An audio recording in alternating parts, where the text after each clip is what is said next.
So, how does it happen? How does a celebrated hero, a guy everyone looks up to for his loyalty and his courage, turn into a blood-soaked tyrant? Well, in this explainer, we're going to dive deep into Shakespeare's Macbeth to trace that terrifying journey, the story of a good man completely undone by a single dark idea. And right from the jump, Shakespeare hits us with these just chillin' words from three mysterious witches. They set the stage for everything that's about to happen. Fair is foul and foul is fair. You gotta hang on to that line because it's the key to the whole play. It basically means the world's been turned upside down. Nothing is what it seems. And it's in this fog of moral chaos where good and evil get all blurry that our hero's ambition starts to rot. All right, Section 1, a hero and a prophecy. Because before all the witchy business, before the ambition really kicks in, we made a totally different Macbeth. And honestly, by all accounts, he's Scotland's greatest champion. You know, we don't even meet Macbeth himself at first. Instead, we hear about him from a wounded captain who's just stumbled off the battlefield, and he describes Macbeth in these glowing, heroic terms. He tells King Duncan how Macbeth faced down this traitor and, get this, unseamed him from the nave to the chops. Yeah, he literally split the guy in two, from his belly button to his jaw. So we're not just talking about some soldier here. Shakespeare is making it crystal clear. This is a man of incredible, almost superhuman valor. So, what if your future was just told to you in a flash of lightning? Well, that's pretty much what happens next.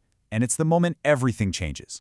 On their way back from the battle, Macbeth and his friend Banquo just happened to stumble upon these three witches on a lonely, desolate heath. And boy, did they have a message.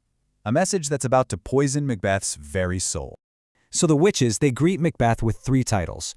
Bam, Thane of Glamis, which he already is. Bam, Thane of Cawdor, a new one. And then the bombshell, King Hereafter. I mean, whoa. But they're not done. They turn to his friend Banquo and give him this riddle. They say he'll be lesser than Macbeth, but also greater. And while he'll never be king himself, his children will be. Just like that, two destinies are laid out. For Macbeth, it's a direct path to power. For Banquo, it's a legacy. Okay, Section 2, the seeds of ambition. And you're about to see just how quickly a prophecy can turn into a dangerous temptation. That idea of the crown, it takes root in Macbeth's mind. And the hero we just met, he's already starting to fade away. And I mean, this happens fast. Almost immediately, messengers from the king show up with some absolutely stunning news. For his bravery in battle, King Duncan has just named Macbeth the new Thane of Cawdor. The second title. It's exactly what the witches said would happen. And just like that, the first part of the prophecy comes true. That impossible idea of becoming king, suddenly it doesn't just seem possible, it feels like destiny. Now, while Macbeth is just kind of stunned, totally in a daze, Banquo, he's a lot more suspicious. He gives this really crucial warning. He says, look, sometimes the instruments of darkness tell us little truths. They hook us with these small, honest-seeming things, only to betray us when the stakes are highest. It's such a smart, insightful warning, and Macbeth just completely, totally ignores it. So you can see Macbeth is just at war with himself here. On one hand, the thought of murdering the king, this horrid image, it makes his heart pound against his ribs and his hair stand on end. He's genuinely terrified by his own thoughts. But then, King Duncan announces that his son Malcolm is the official heir to the throne, and bam, Macbeth's ambition just kicks into high gear. He sees Malcolm not as the rightful prince, but as a step, something in his way that he has to either trip over or jump over. And you can feel it. The battle inside him is starting to tip. Big time. Section 3, a partner in crime. See, Macbeth is horrified, but he's also stuck. He's indecisive. His ambition needs a push, a real shove to turn into action. And that push, well, it comes from his incredible, formidable wife, Lady Macbeth. So, Macbeth sends a letter home to his wife, telling her everything about the prophecy. And her reaction is immediate. There's no hesitation. She's thrilled, but she instantly has this one big fear, that her husband is just too full of the milk of human kindness. Basically, she thinks he's too good, too decent to actually seize the crown. Where he is wrestling with moral horror, she just sees a weakness, a lack of killer instinct. And listen, she doesn't just embrace the idea of evil, she actively summons it. It's one of the most terrifying speeches in all of Shakespeare. She calls on dark spirits to unsex her, to literally strip away everything that makes her a woman, her compassion, her empathy, and just fill her up from head to toe with pure, raw cruelty. She's consciously turning herself into a monster because she's afraid that her own humanity might stop her from going through with it. It's chilling.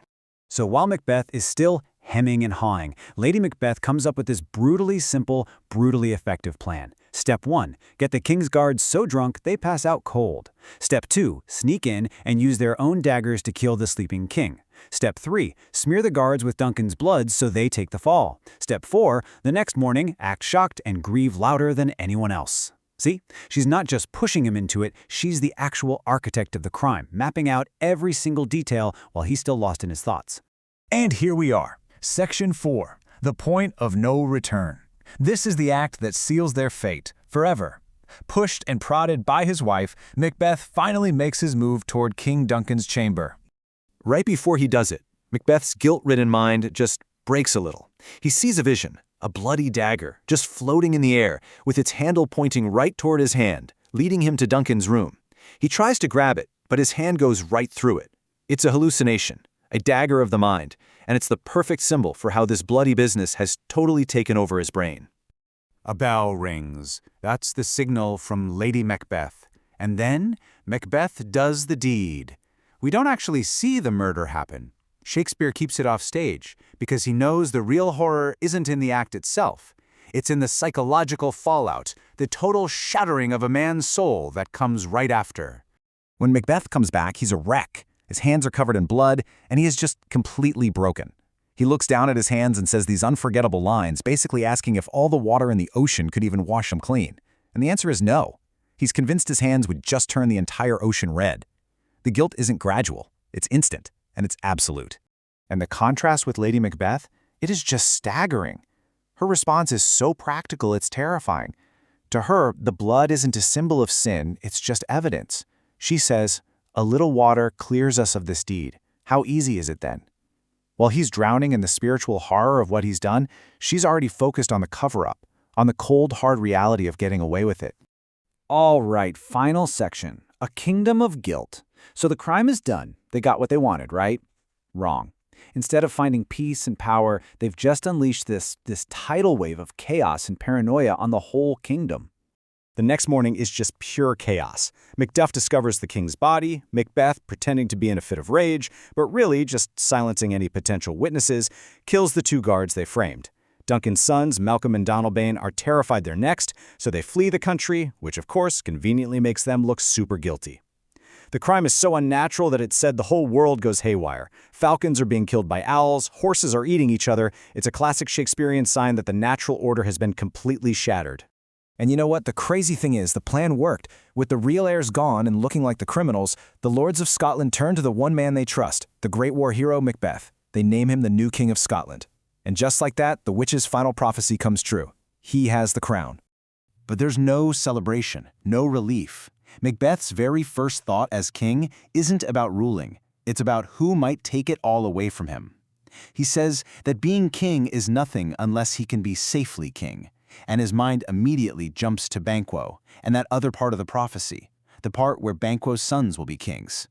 And right there you see the transformation is complete. The hero who killed to get the crown has already become the tyrant who will kill to keep it. So Macbeth has the crown, but at what cost? And really, that's the whole tragedy, isn't it?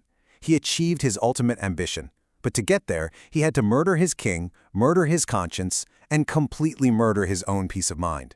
He's sitting on a throne of blood, and he knows the only way to keep it secure is to spill more.